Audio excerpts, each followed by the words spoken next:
By now you may have heard of the Shaped by God Together process that is currently being undertaken in the diocese.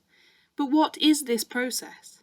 What is happening, and when are the stages of this process taking place?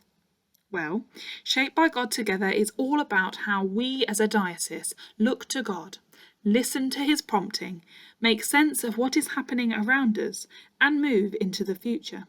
It's built on our values of creativity, generosity and attentiveness, and takes stock of where we are now as a church, where we need to be as a church going forward. It's about discerning where God is leading us, understanding that there will need to be changes around the way in which we shape our ministry provision, our care for and use of our church buildings, and the principles that guide how we raise and best use our diocesan finance. The process began with Bishops Martin and Gully calling us all to pray, and was followed by us collecting literally hundreds of stories that you sent in about your faith and your Christian community's experience of everyday faith during the first lockdown.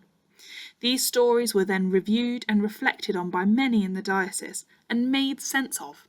As patterns and themes emerged, the stories gave us insights into where God was leading us as a diocese.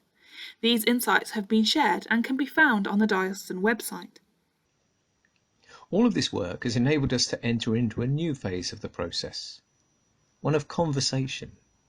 We have been inviting everyone from our Christian communities around the diocese to have conversations about where they see the future of ministry, church buildings and finance.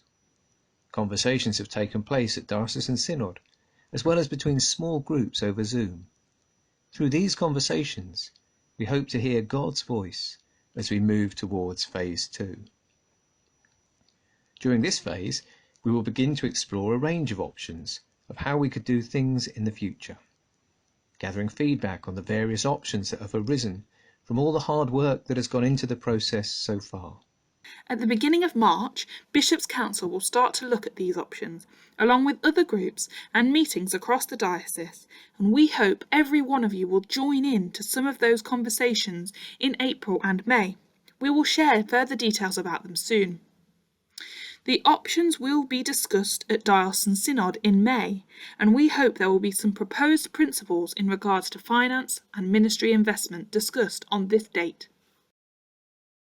With God leading us, all of these conversations and feedback will be gathered and considered by Bishops' Council, area deans and lay chairs in July.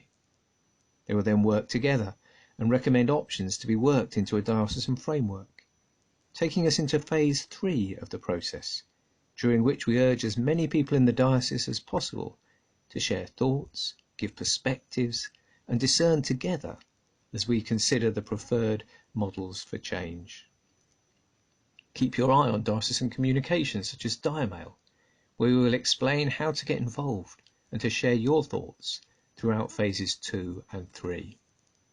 In September, Bishops' Council will meet to discuss this new diocesan framework and agree a formal proposal to be taken to Diocesan Synod. A synod meeting will then take place in October, during which a decision regarding a new diocesan framework will be taken. We don't yet know what the options are. We don't know what the new framework will look like. But we do know that God is with us, is speaking to us and urging us to follow him, to build his kingdom. Change is not easy, but we are not alone, as God is shaping us together.